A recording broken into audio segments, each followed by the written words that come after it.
మీ ప్రొ మీ profile చూస్తే చాలా ఇంట్రెస్టింగ్‌గా ఉంది. మీరు చాలా ఐపీస్ ఉన్నాయి మీ దగ్గర.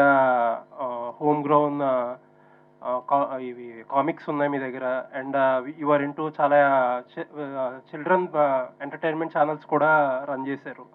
Very interesting profile. మీకు ఫిల్మ్స్‌లోకొచ్చే ఇంట్రెస్ట్ ఏంటండి? సార్ ఇప్పుడు మా గోల్ ఏంటంటే అండి, ఫస్ట్ మాకు ఇన్ ద లాంగ్ రన్ ఇప్పుడు మీరు చెప్పినట్టు మనకి మేము చేసే వర్క్లో పిల్లలకి ఎక్కువ మటుకు ఫోకస్ చేసే సినిమాలు యానిమేషన్ తీస్తున్నాం, కార్టూన్స్ బేసికలీ అనేది. అది మేము ఎక్కువ మటుకు అవి ఫోకస్ చేసి లాస్ట్ 20 yearsకి అవే చేస్తున్నాం. 6 యానిమేషన్ ఫిలిమ్స్ మేము తెలుగు, హిందీ, ఇంగ్లీష్ అన్నిట్లో రిలీజ్ చేసాం. అవన్నీ చేశాక మాకు అర్థమైంది ఏంటంటే అండి, మనకి ముఖ్యంగా ఇండియాలో ఆడియన్స్ వచ్చేది ఫిలిమ్స్కి. లైవ్ యాక్షన్ ఇక్కడ ఉంటే పబ్లిక్ వస్తారు. సో రేపు మేము తీయబోయే ఫిలిమ్స్ ఎక్కువ మటుకు పిల్లలకి ఫ్యామిలీ పరమైన సినిమాలు తీయాలనుకుంటున్నాం. అది తీయాలంటే ఫస్ట్ ఇలాంటి సినిమా తీస్తే మాకు కూడా ఇండస్ట్రీ గురించి అర్థమవుతుంది. ఎక్కువ మటుకు టుడే ఆడియన్స్కి ప్రిఫరెన్స్ ఏంటి, youth audience, main cinema going audience అనే ఏజ్ గ్రూప్ 18 to 40.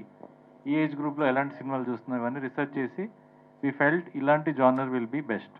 యాక్చువల్‌గా టెలివిజన్ స్పేస్‌లో మీరు చేసిన మీరున్న సెగ్మెంట్‌లో అసలా కాంపిటీషన్ చాలా తక్కువ. యూనిక్ స్పేస్ అది. కాంపిటీషన్ తక్కువ గదా! అలాంటిది ఈ ఫిలిమ్స్‌లో అంటే ఇట్స్ వెరీ రిస్కీ బిజినెస్. దీంట్లోకి రావడానికి కారణం ఏంటి? సార్ ఫిల్మ్స్ కన్నా యానిమేషన్ ఇంకా రిస్కీ బిజినెస్. అవునా?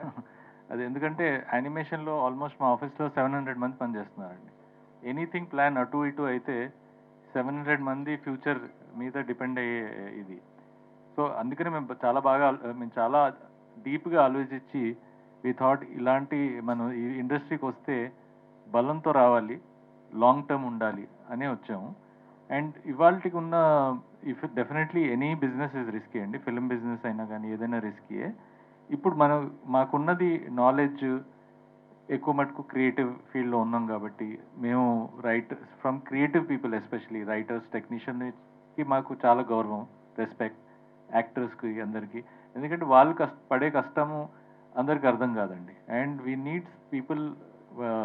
మా లాంటి కంపెనీస్ హ్యావ్ టు ఎంకరేజ్ ఇలాంటి టాలెంట్ అండి. అండ్ మా గోల్ ఏంటంటే ఫ్రమ్ కొత్త వాళ్ళకి కూడా అవకాశం ఇవ్వాలని we want to be sure. From not only actors, directors కానీ, రైటర్స్ కానీ, new coming, upcoming, any talented person మేము ఎంకరేజ్ చేయాలని మేము కోరుకుంటున్నాం. All the best. Thank you. Abbur Ravi గారు. సార్ సార్, నరేష్ గారిని ఈ మధ్య కాలంలో ఎప్పుడూ అడిగే క్వెషన్, ఎవరు అడిగినా సరే అడిగే క్వెషన్ ఏంటంటే, కామెడీ సినిమాలు ఎందుకు చేయట్లేదండి అని అంటారు.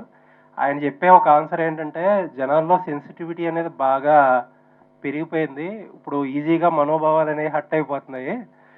కామెడీ చేయడం అనేది చాలా రిస్క్ అయిపోయింది. ఒకప్పట్లో లేదు అని చెప్పేవారు.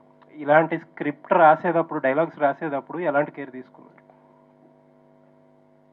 అంటే యాక్చువల్‌గా ఇప్పుడు ఫ్యాట్ షేమింగ్ అనో, లేపోతే ఈ మ్యారేజ్ షేమింగ్ అనో రకరకాల కాన్సెప్ట్‌లో అందరి మనోభావాలు హర్ట్ అవుతున్నాయి ఇప్పుడు బయట. ఫస్ట్ ఆఫ్ ఆల్ ఈ సినిమాలో హీరో మనోభావాలే దెబ్బతింటాయండి ఎక్కువ.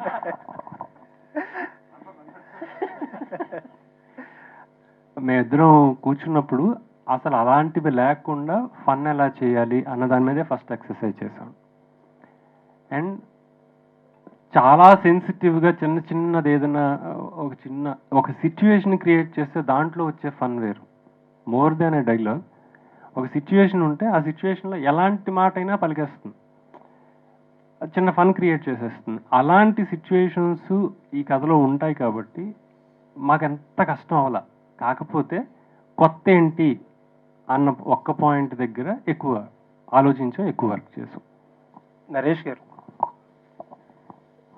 మీరు ఇందాక ఆ క్వశ్చన్‌కి ఎక్స్‌టెన్షన్ ఏంటంటే, వరుసగా కామెడీ సినిమాలు చేసిన రోజులున్నాయి. వరుసగా ఏంటంటే సీరియస్ సినిమాలు చేసిన రోజులున్నాయి మీరు.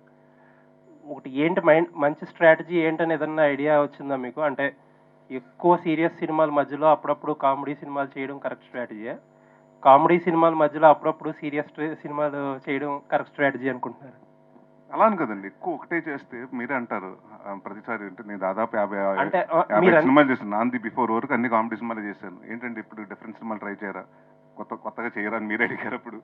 అంటే అంతేనండి. అంటే ప్రాబ్లీ అంటే ఈ 3 సంవత్సరాలు సీరియస్గా చేసిన సినిమాలు 3ఏనండి.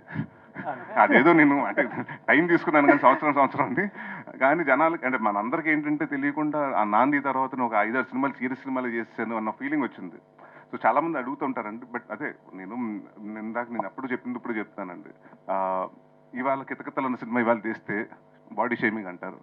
అంటే ఒకళ్ళ కలర్ గురించి మాట్లాడకూడదు, ఒకళ్ళ గురించి అంటే ప్రతి దానికి చాలా సెన్సిటివ్గా ఉన్నాం. సో సెన్సిటివ్ అంటే బయట ఎవరిని ఇబ్బంది పడకుండా కామెడీ క్రియేట్ చేయడం అనేది చాలా కష్టం అండి.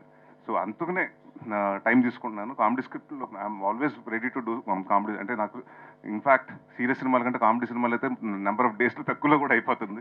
అలా అని కాకపోయినా అంటే వచ్చే కామెడీ మంచిది ఉండాలండి. అంటే నాకు ఈ మధ్యకాలంలో అంటే చాలామంది కథలు చెప్పారు, ఎక్కడో తెలియకుండా స్పూపులు చేస్తాం, లేకపోతే ప్యారడీలు చేయటం, లేకపోతే డబుల్ మీనింగ్ డైలాగులు రాయటం, ఇలాంటివన్నీ జరుగుతున్నాయండి. అలా కాకుండా అంటే నాకంటూ నేను ఫస్ట్ నుంచి ఒకటి అనుకున్నాను, మా ఫాదర్ నాకు నేర్పించింది ఏంటంటే కామెడీ సినిమా అంటే ఫ్యామిలీస్ నలుగురు వస్తారు, 4 టికెట్లు ఎగుతాయి. సో ఎవరిని ఆ నలుగురు పిల్లల్ని ఇబ్బంది పెట్టకూడదు, పెద్దవాళ్ళని ఇబ్బంది పెట్టకూడదు. అలాంటి స్క్రిప్ట్ ఏదైనా ఉంటే దాంట్లో హెల్దీ కామెడీ ఉంటే చేద్దామని ఫిక్స్ అయ్యానండి. ఓకే, డైరెక్టర్ మళ్ళీ అంకం గారు, and I really congratulate all of you because ఆ ఒక్కటి అడక్ అన్నది ఒక లెజెండరీ డైరెక్టర్ని ప్రొడ్యూస్ చేసిన ఫిల్మ్ అది. ఆయన కథ కోసం ఎంత కష్టపడ్డారు ఆ రోజున. ఏవిఎంకి చేశారు, ఏవిఎం లాంటి biggest production house. Now that N young producer and a new producer is coming through this film to the film industry. మీరు యాజ్ ఎ డైరెక్టర్ మల్లి గారు, మీరు ఇప్పుడు అలాంటి ఒక అంత పెద్ద హిట్ ఆ రోజున ఈవి సత్యనారాయణ గారికి అది 4వ సినిమా, చాలా పెద్ద హిట్. ఏవిఎం ప్రొడక్షన్స్, ఇళరాజు గారి మ్యూజిక్, చాలా so much went behind that ఆ ఒక్కటి అడుక్కు సినిమా. ఇప్పుడు మీరు ఈ సినిమాని ఫస్ట్ అటెంప్ట్లోనే ఆ టైటిల్తో చేసినప్పుడు మీకు అసలు వాట్ ఈజ్ యువర్ ఎక్స్పీరియన్స్ అండి? దీనికి టైటిల్ ఎందుకు పెట్టాలనిపించింది? Just you wanted to repeat that hit buzz about the title? కాదు సార్, ఇది యాక్చువల్ కథకి సంబంధించింది. కథకి కావాలి కనుక 100% పెట్టవలసి వచ్చింది. ఈవీవి గారిది ఆ టైటిల్ని ఎన్హాన్స్ చేసినట్టే ఉంటుంది తప్ప దానికి కించపరిచే విధంగా మాత్రం ఉండదు. ఓకే, కాదంటే ఈ కథను మీరు రాసుకున్నప్పుడు ఇన్ జనరల్గా దాని ఇన్ఫ్లుయెన్స్ ఏమైనా ఉందా మీ మీద? లేదండి. లేదా? లేదు. అంటే ఇది ఫస్ట్ నుంచి అనుకోలేదండి, ఆ ఒకటి టైటిల్ ఫస్ట్ నుంచి అనుకోలేదండి. అంటే దాని తర్వాత కూర్చుని ఎలాంటి టైటిల్ పెడదాం అని ఆలోచిస్తుంటే, అంటే జనరల్గా పెళ్లి కానివాడిని పెళ్ళి ఎప్పుడని అడుగుతారు, లేదంటే చదువు పూర్తి అయిపోయినట్టు ఎప్పుడు జాబ్ చేస్తున్నావు, ఏం కొత్తగా ఎప్పుడు సెటిల్ అవుతున్నావు, సో పెళ్ళి అయిపోయిన పిల్లలు ఎప్పుడు, సో ఎన్ని అడుగుతుంటారండి జనరల్గా. సో అలాంటి టైంలో మనం ఏం చేస్తామండి, ఎవరిని అడుగుతుంటే చిరాకు అంటే మనకి ఆ ఒకటి అడగంటాం. సో అలాగే ప్రతిసారి హీరో సిచ్యువేషన్ అలాంటిది వస్తుంటుంది.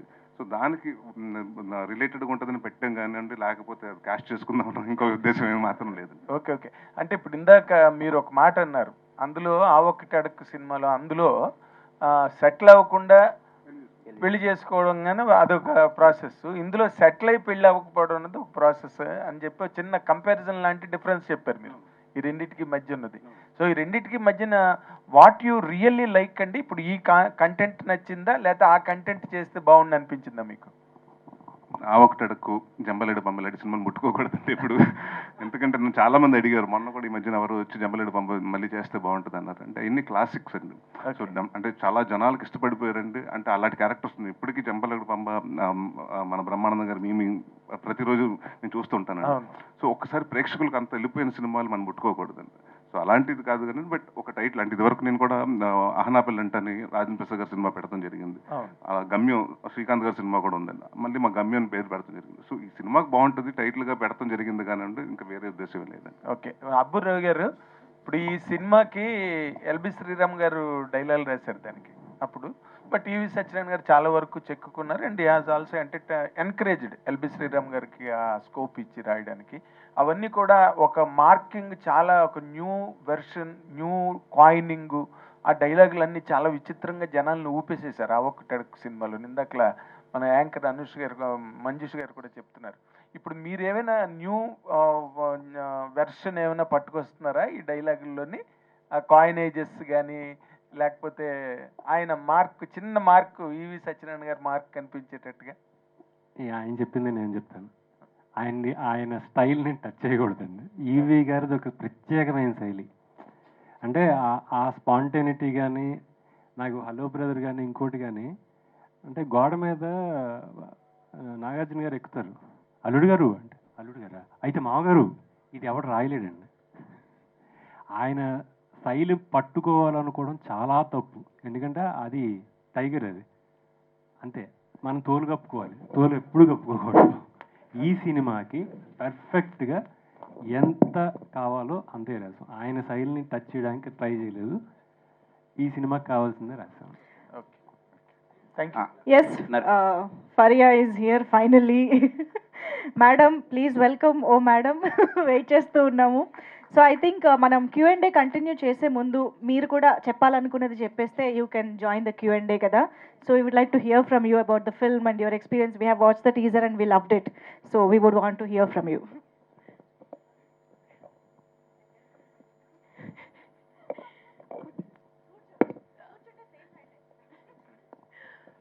Hello, Andy. Good evening.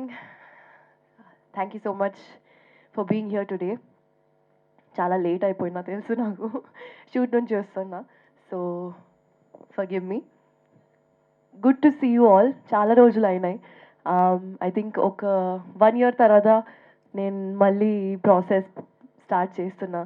అంటే ప్రమోషన్స్, ఈ excitement, trailer launch, teaser launch, ఇవన్నీ. సో చాలా ఒక యూనో ఎక్సైట్మెంట్ పెరుగుతుంది. అండ్ మామూలుగా లేదు ఎక్సైట్మెంట్ అండి. మురళి గారు మీతో చెప్పాలనుకున్నా కానీ ఇప్పటి వరకు చెప్పలే. Teaser, poster, colours, vibe, music next level వచ్చేస్తుంది. So super super happy that ఆ ఒక్కటి అడకు is coming soon this month. And Naresh గారు, thank you so much for being the perfect co-star for this film. I couldn't have imagined doing this with someone else. I'm super excited to show you what we have done. I hope you all like it too. Thank you. Super, thank you. మేమైతే wait చేస్తున్నాం మళ్ళీ మీ టైమింగ్లో comedy చూడడానికి. Yeah, Just wanted to say thank you to Rajiv Garu also and Chilka Productions. I can't tell you how sweet they are. First of all, they treat everyone on set like family, and it's lovely being associated with them. I'll let you speak more and ask more stuff. Yeah, ఒక photo పప్ప. Okay.